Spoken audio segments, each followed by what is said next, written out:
Φίλες και φίλοι, καλημέρα ή καλησπέρα σας από την Καλιφόρνια των Ηνωμένων Πολιτειών, όπου βρίσκομαι εδώ και περνώ την καραντίνα λόγω του κορονοϊού. Φαντάζομαι, όπως θα γνωρίζετε, στις Ηνωμένες Πολιτείες η καραντίνα συνεχίζεται ακόμα, γιατί ξεκίνησε πιο αργά από ό,τι στην Ελλάδα. Επομένως, εκεί στην Ελλάδα τώρα είστε πλέον σχετικά ελεύθεροι να κυκλοφορήσετε. Εδώ στην Αμερική όχι ακριβώς. Θα ήθελα να ευχαριστήσω καταρχήν την Παμποντιακή Ομοσπονδία Ελλάδος και την νεολαία της Ομοσπονδίας και όλα τα παιδιά οι οποίοι ανέλαβαν αυτή την πρωτοβουλία για να διοργανώσουν αυτή τη διαδικτυακή συνάντηση 100 χρόνια μετά την γενοκτονία του ποντιακού ελληνισμού, και λόγω των συνθήκων, λόγω της πανδημίας του κορονοϊού δεν θα μπορούσε να γίνει διαφορετικά, και επομένως βρισκόμαστε διαδικτυακά αυτή τη φορά.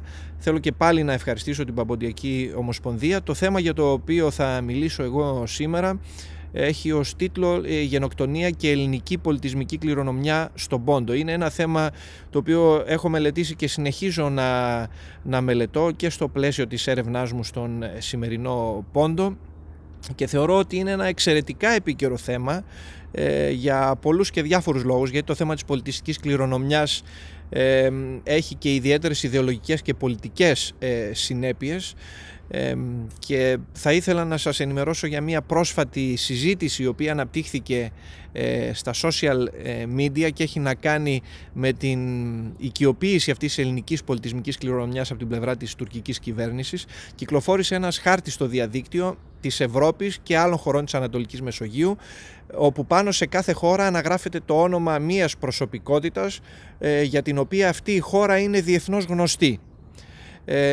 Και στην Ελλάδα, πάνω στην Ελλάδα ήταν γραμμένο το όνομα του αρχαίου Έλληνα φιλοσόφου Αριστοτέλη, έτσι, κάτι για το οποίο είναι όντως η Ελλάδα ιδιαίτερα γνωστή. Το ενδιαφέρον όμως ήταν το τι είχε αναγραφεί πάνω από το χάρτη της Τουρκίας. Αν δει κανείς, πάνω στην Τουρκία έγραφε Όμηρος.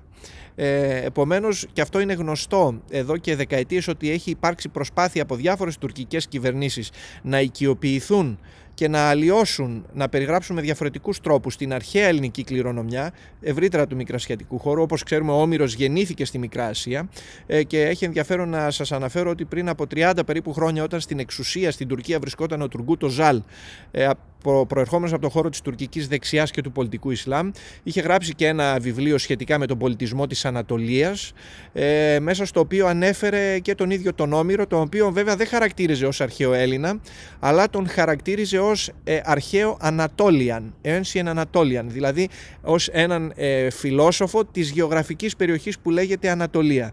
Κατανοείτε πόσο προβληματικός είναι αυτός ο διαχωρισμός, διότι ουσιαστικά απογύμνωνε τον Όμηρο από όλα τα εθνοτικά και πολιτιστικά χαρακτηριστικά του και τον παρουσίαζε ως ένα ουδέτερο φιλόσοφο, ο οποίος έτυχε να γεννηθεί και να μεγαλώσει στο χώρο της Μικράς Ασίας, που σήμερα είναι Τουρκία.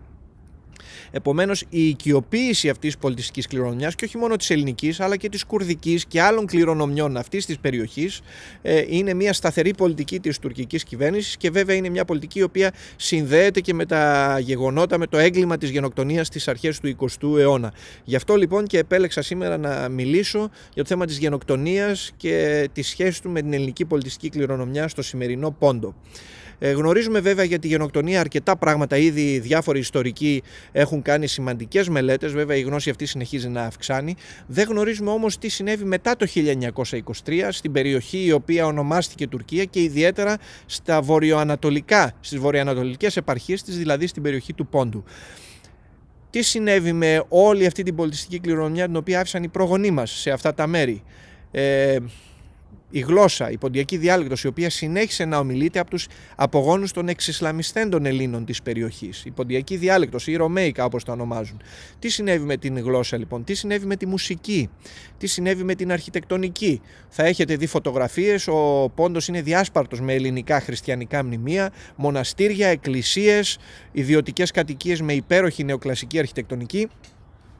Επίσης δημόσια κτίρια, σχολεία, νοσοκομεία κτλ. Πώς χρησιμοποιούνται αυτά από το τουρκικό κράτος, τι είδους αφηγήματα παράγουν, πώς τα παρουσιάζουν και στη δική τους κοινή γνώμη, αλλά και στους ξένους οι οποίοι επισκέπτονται αυτές τις περιοχές ως τουρίστες. και αυτό έχει μεγάλη σημασία, πρέπει να το αναφέρω, γιατί η τουρκική τουριστική βιομηχανία επωφελείται πάρα πολύ από τα ελληνικά και χριστιανικά μνημεία. Ένας σημαντικός λόγος για τον οποίο πολλοί ξένοι επισκέπτες πηγαίνουν σε αυτά τα μέρη είναι για να δουν μοναστήρια και για να δουν σε άλλες περιοχές Μικράς Ασίας, να δουν τα αρχαία θέατρα και δημόσια κτίρια κτλ. Επομένως το τουρκικό κράτος από τη δεκαετία του 20 και έπειτα οικειοποιήθηκε όλες αυτές τις διαφορετικές πολιτιστικές κληρονομιές προς ίδιον όφελος. Δεν τις παρουσίασε ακριβώς ως τουρκικές, γιατί αυτό, αν και έγινε και αυτή η προσπάθεια και κατέπεσε βέβαια στο κενό, όμως προσπάθησε όλη αυτή την πολιτιστική κληρονομιά να την απογυμνώσει από την ελληνική, κουρδική, αρμενική, αραβική καταγωγή τους κτλ.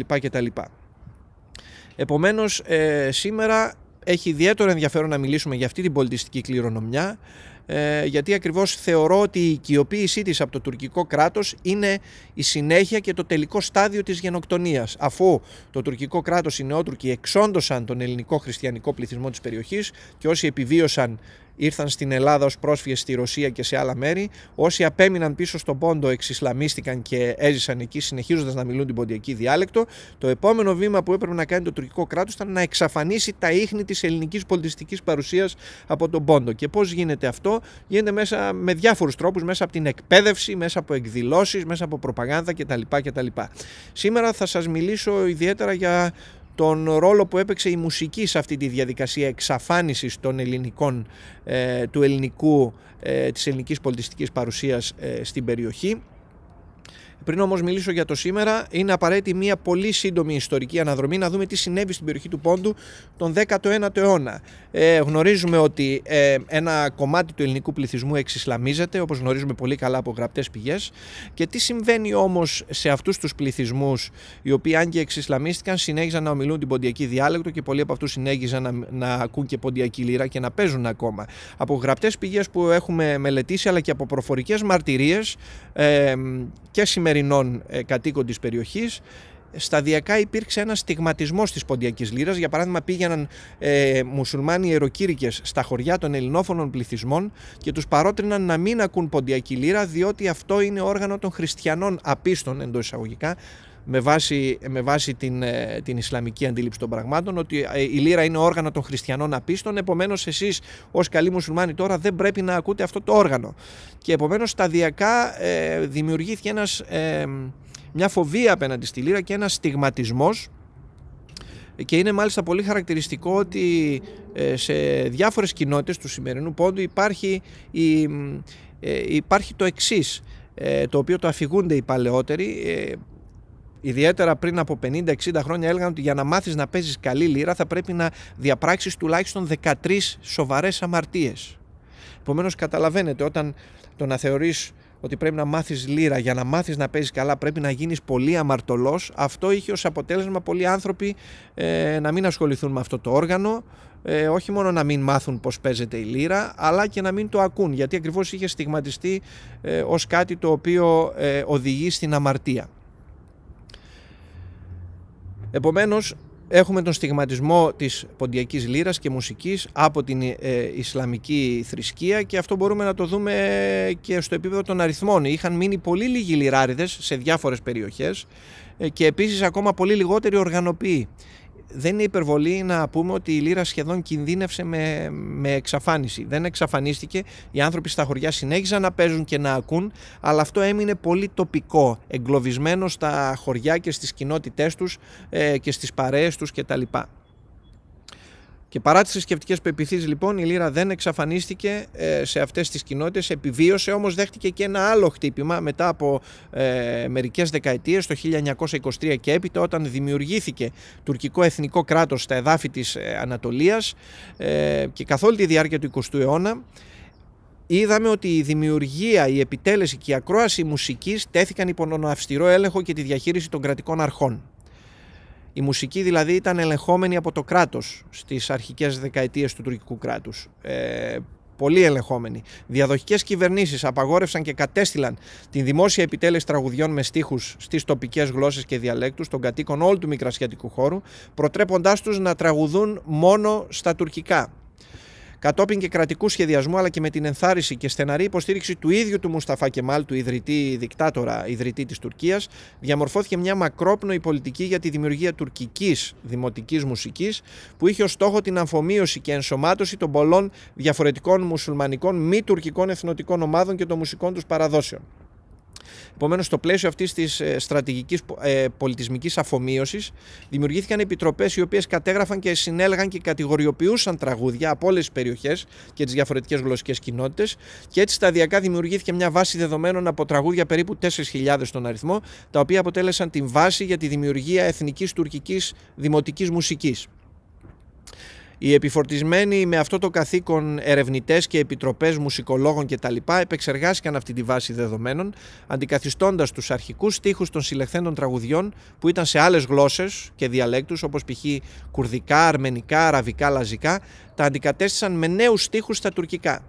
Τα τραγούδια τα οποία δεν κατέστη δυνατόν να αποκτήσουν νέο στίχο στα τουρκικά τέθηκαν εκτός μουσικού αρχείου και οδηγήθηκαν στη λύθη. Ακόμα και τα τραγούδια τα οποία προέρχονταν από τα τουρκμενικά φύλλα της Ανατολίας και τραγουδιόνταν σε διαφορετικά τουρκικά ιδιώματα, υπέστησαν και αυτά τα ίδια περαιτέρω γλωσσικό εκτουρκισμό, σε μια προσπάθεια να περιοριστούν οι τοπικές ιδιωματικές διαφοροποιήσεις και να δημιουργηθεί έτσι ένα είδος κοινού μουσικού και στιχουργικού κώδικα. Επομένως, αυτές οι επιτροπές του κράτους συνέλεξαν τραγούδια που τραγουδιούνταν σε διαφορετικές γλώσσες και αντικατέστησαν τους στίχους. Άρχισαν να πετούν τους παλιούς στίχους που ήταν στα ποντιακά, στα λαζικά, στα αρμενικά και να γράφουν στίχους στα τουρκικά. Αυτή η παρέμβαση όμως του κράτους δεν αφορούσε μόνο στους στίχους των τραγουδιών, αλλά και ακόμα στις ίδιες τις μελωδίες και τα όργανα με τα οποία παίζονταν αυτές οι μουσικές. Έτσι, το Υπουργείο Πολιτισμού δημιούργησε ειδικές ομάδες για τη μελέτη και επεξεργασία των μελωδιών που επρόκειτο να αποτελέσουν το ρεπερτόριο της τουρκικής δημοτικής μουσικής. Οι ομάδες αυτές όρισαν και επέβαλαν συγκεκριμένους κανόνες και τρόπους παίξηματος της κάθε μελωδίας, αλλάζοντας έτσι τον ηχητικό χαρακτήρα του κάθε τραγουδιού. Επιπλέον, το σάζι ή ο μπαγλαμάς, το οποίο θεωρήθηκε από την κυβέρνηση της Τουρκίας τότε ως το εθνικό τουρκικό δημοτικό όργανο, λαϊκό όργανο, απέκτησε κάποιο είδους πρωτοκαθεδρίας, θα λέγαμε, στην επιτέλεση των διαφόρων δημοτικών τραγουδιών στις κρατικές ραδιοφωνικές και τηλεοπτικές εκπομπές. Επομένως, δεν άλλαξαν μόνο τους στίχους, άλλαξαν και την φυσιογνωμία των μελωδιών. Φανταστείτε δηλαδή στην Ελλάδα μια κυβέρνηση να επέβαλε μια πολιτική κατά την οποία όλα τα τραγούδια, ποντιακά, υπηρώτικα, κρητικά, θρακιώτικα κτλ. Δεν θα παίζονταν με τα τοπικά τους όργανα, αλλά θα παίζονταν με μπουζούκι, για παράδειγμα. Φανταστείτε τι ομοιομορφία, τι ομογενοποίηση θα δημιουργούσε αυτό το πράγμα, αυτή η πολιτική. Κάτι τέτοιο επιχείρησε να φτιάξει η τουρκική κυβέρνηση και ο λόγος για τον οποίο επιδίωξε κάτι τέτοιο ήταν να ομογενοποιήσει αυτή τη μουσική, ούτως ώστε οι άνθρωποι από διαφορετικές περιοχές της Τουρκίας να μπορούν να ακούν τις ίδιες μουσικές, τις ίδιες μελωδίες με τον ίδιο τρόπο. Και επομένως σταδιακά μέσα από τη μουσική να αρχίσουν να αποκτούν μια κοινή εθνική συνείδηση, ότι όλοι τέλος πάντων ανήκουν στο ίδιο τουρκικό έθνος, αγαπούν την ίδια μουσική, έχουν τα ίδια συναισθήματα κτλ. Επομένως βλέπουμε πόσο σημαντική και πόσο αποτελεσματικό πολιτικό εργαλείο ήταν η μουσική για την τουρκική κυβέρνηση στην προσπάθειά της να ομογενοποιήσει διαφορετικούς πληθυσμούς χρησιμοποιώντας τα ίδια τα τραγούδια τους. Επομένως, προσπάθεια ομογενοποίησης και αφομοίωσης αυτών των πληθυσμών μέσα από την αλλαγή και αλλίωση των μουσικών τους παραδόσεων. Όμως παρόλα αυτά θα πρέπει να πούμε και θα πω λίγα περισσότερα πράγματα παρακάτω. Παρόλα αυτά, παρά τις πολιτικές αφομοίωσεις που κράτησαν για δεκαετίες, η ποντιακή μουσική, όπως και άλλες μουσικές, κατάφεραν να επιβιώσουν. Στις τοπικές κοινότητες, στο επίπεδο των χωριών, οι άνθρωποι συνέχιζαν να ακούν ποντιακή λύρα, αλλά όπως προανέφερα, αυτό είχε μείνει στο πλαίσιο του χωριού και της κοινότητας και ίσως και της οικογένειας ενδεχομένως. Βλέπουμε σε διάφορες γραπτές μουσικολογικές πηγές, για παράδειγμα ενός πολύ γνωστού και μαλιστή εθνικιστή μουσικολόγου του Μαχμούτ Γκαζή Μιχάλ, ο οποίος είχε γράψει ένα κείμενο στη δεκαετία του 30, στο οποίο προσπαθούσε να περιγράψει την καταγωγή της ποντιακής λύρας. Θέτει λοιπόν το ερώτημα από πού προέρχεται η λύρα, όχι ποντιακή, δεν την ονομάζουν ποντιακή, από πού προέρχεται η λύρα που παίζουν σήμερα οι κάτοικοι της Τραπεζούντας. Και ο Γκαζί Μιχάλ προσπάθησε να αναπτύξει δύο θεωρίες. Η μία το ένα επιχείρημα έλεγε ότι η λίρα έφτασε στην τραπεζούντα από την Ιταλία κατά τη διάρκεια των Μεσαίωνα λόγω των Γενουατών κτλ. Και ένα άλλο επιχείρημα ή μια θεωρία, αν θέλετε, η οποία υποστήριζε ότι η λίρα έφτασε στην τραπεζούντα από την Κεντρική Ασία με την έλευση των τουρκικών νομαδικών φύλων που εγκαταστάθηκαν εκεί από τον 9ο μέχρι τον 11ο αιώνα. Επομένως, βλέπουμε μια προσπάθεια και μαλιστών Τούρκων μουσικολόγων να παράξουν, να δημιουργήσουν ψευδοεπιστημονικά επιχειρήματα με βάση τα οποία θα έπειθαν και τον πληθυσμό της περιοχής ότι αυτή η μουσική παράδοση δεν έχει καμία σχέση με τους Έλληνες ή κάποια άλλη παράδοση με τους Αρμένιους, τους Λαζούς κτλ. Ότι αυτή η παράδοση κατά πάσα πιθανότητα είναι μια τουρκική μουσική παράδοση. Επομένως δεν αλλίωσαν μόνο τους στίχους γράφοντας τουρκικούς στίχους σε άλλα τραγούδια, ούτε μόνο τις μελωδίες αντικαθιστώντας τα όργανα, αλλά επιχείρησαν να παράξουν και ένα αφήγημα το οποίο θα εξηγεί την ιστορία αυτών των μουσικών παραδόσεων και της ποντιακής βέβαια μουσικής παράδοσης ανάμεσα στις υπόλοιπες. Αυτή η πολιτική ήταν μια πολιτική την οποία έπαιρνε πολύ στα σοβαρά το τουρκικό κράτος, ένα ολόκληρο Υπουργείο Πολιτισμού που έχει έναν τεράστιο προϋπολογισμό, επιχειρούσε για δεκαετίες και συνεχίζεται σε κάποιο βαθμό μέχρι και σήμερα, επιχειρούσε να αναπτύξει και να διαδώσει αυτές τις πολιτικές και ιδεολογίες στους πολίτες της χώρας. Όμως βλέπουμε ότι τα τελευταία 15-20 χρόνια παρατηρούμε αυτό που ονομάζω την επιστροφή των καταπιεσμένων μουσικών, των μελωδιών, των στίχων κτλ. Οι οποίες καταπιεσμένες μουσικές επανέρχονται στη σημερινή Τουρκία, στη νέα γενιά, ως ethnic μουσική, η οποία ethnic μουσική άρχισε να κάνει πιο έντονη την παρουσία της τα τελευταία 20 περίπου χρόνια, ειδικά μετά την άνοδο του Ισλαμικού κινήματος του AKP στην εξουσία στις αρχές του 2000 και του ίδιου του Ταγίπ Ερντογάν, και στην σχετική ανεκτικότητα που σταδιακά επιδείχθηκε στην δημόσια χρήση στίχων σε γλώσσες και διαλέκτους που δεν ήταν τουρκικές. Μέχρι τότε η ηχογράφηση και δημόσια διακίνηση τραγουδιών σε οποιαδήποτε από τις μη τουρκικές γλώσσες της Ανατολίας ήταν νομικά απαγορευμένη, αλλά και κυρίως ήταν πολιτικά και ηθικά στιγματισμένη ως ένα είδος διαμελιστικής προπαγάνδας. Όμως παρά την καταστολή και περιθωριοποίηση πολλών δεκαετιών, αυτές οι γλώσσες και οι διάλεκτοι κατάφεραν να επιβιώσουν μέχρι σήμερα και εξακολουθούν να ομιλούνται σε διαφορετικές περιοχές και ιδιαίτερα στον Πόντο, για τον οποίο ομιλούμε και μας ενδιαφέρει ιδιαίτερα, η ποντιακή διάλεκτος κατάφερε να επιβιώσει και θα έλεγα σιγά σιγά ότι αναγεννάται στο πλαίσιο των νέων ερευνητών, τραγουδιστών, λιράριδων κτλ. Έτσι θα δούμε ότι έχουν κάνει την εμφάνισή τους τα τελευταία χρόνια πολλά CD, τα οποία έχουν τραγούδια με στίχους στα λαζικά, στα αρμενικά, στα ποντιακά βεβαίως, στα γεωργιανικά, στα τσερκέζικα και σε άλλες γλώσσες οι οποίες επιβίωσαν, και ιδιαίτερα πρέπει να πούμε ότι τα ποντιακά έχουν μια ιδιαίτερη δημοφιλία. Αυτά τα τραγούδια στην σημερινή Τουρκία, στο σημερινό Πόντο, τα ονομάζουν Ρωμαίικα, όπως γνωρίζετε φαντάζομαι περισσότεροι. Και επίσης πέρα από τις επίσημες κυκλοφορίες, αρκετοί νέοι μουσικοί αλλά και δίκτυα ακροατών και υποστηρικτών τους διακινούν αυτές τις ηχογραφήσεις χρησιμοποιώντας το YouTube και το Facebook. Σκοπός δεν είναι μόνο να μοιραστούν την αγαπημένη τους μουσική και τραγούδια, αλλά και να προκαλέσουν συζήτηση και προβληματισμό. Δηλαδή όλα αυτά τα αναρτημένα βίντεο που βλέπετε και εσείς φαντάζομαι με ποντιακή μουσική και στίχο από την τραπεζούντα παρακολουθούνται από χιλιάδες πολίτες της Τουρκίας, οι οποίοι γράφουν τις προσωπικές τους απόψεις όχι μόνο για την ποιότητα του τραγουδιού, αλλά και για μια σειρά από θέματα που έχουν να κάνουν με την τουρκική εθνική ιστορία, τις κρατικές πολιτικές, το ζήτημα της ταυτότητας, της συλλογικής μνήμης και της ταυτότητας των ίδιων των ανθρώπων που ζουν σήμερα στην τραπεζούντα, αλλά και τις σχέσεις αυτών των ανθρώπων με τους σημερινούς Έλληνες. Επομένως, η ποντιακή μουσική μπορούμε να πούμε ότι σήμερα ο τρόπος που οι άνθρωποι την ακούν και το τι σημαίνει για αυτούς τους ανθρώπους σήμερα δεν είναι απλώς μια μουσική την οποία ακούν για ευχαρίστηση ή για νοσταλγία, είναι μια, θα έλεγα, τεχνολογία μέσα από την οποία χρησιμοποιούν για να ξανασκεφτούν την ταυτότητα και το παρελθόν τους. Μέσα από τη μουσική δηλαδή αναδημιουργούν τη δική τους αίσθηση του ποιοι είναι, της δικής τους ταυτότητας. Αυτό το φαινόμενο το έχω ονομάσει αναγέννηση της εθνοτικής ταυτότητας και μουσική αναγέννηση. Αυτές οι δύο διαδικασίες πάνε χέρι με χέρι. Άλλωστε και στη δική μας περίπτωση, στον ελλαδικό χώρο, θα δείτε ότι η μουσική είναι ένα από τα βασικότερα στοιχεία της ποντιακής ταυτότητας. Έτσι. Χωρίς τη μουσική τα πράγματα θα ήταν πάρα πολύ διαφορετικά. Φανταστείτε πόσο πιο σημαντική είναι αυτή η πρόκληση της μουσικής και πόσο πιο σπουδαίο ρόλο θα έλεγα ότι παίζει η μουσική στους ανθρώπους σημερινής τραπεζούντας, ιδιαίτερα σε αυτούς που μιλούν ποντιακά, στο να ξαναέρθουν σε επαφή με το ιστορικό τους παρελθόν και να αναδημιουργήσουν ή ανακαλύψουν, ή όπως θέλουμε να το πούμε, την ιστορική τους ταυτότητα. Επομένως, η μουσική δεν είναι απλώς μουσική, αλλά είναι και ιδεολογία και πολιτική, ιδιαίτερα στο πλαίσιο της σημερινής Τουρκίας, γιατί πέρα από το συναίσθημα και τη φαντασία, με τη μουσική επανέρχονται και οι στίχοι, επανέρχεται η γλώσσα, επανέρχεται η διάλεκτος. Έτσι. Επομένως, παρά τις δεκαετείς πολιτικές τουρκικής κρατικής αφομοίωσης, η ελληνική μουσική παράδοση στον Πόντο επιβίωσε και τα τελευταία χρόνια αναγεννάται, και μαζί με αυτό αναγεννάται και μια εθνοτική ταυτότητα, η οποία έχει πολύ ιδιαίτερο ενδιαφέρον.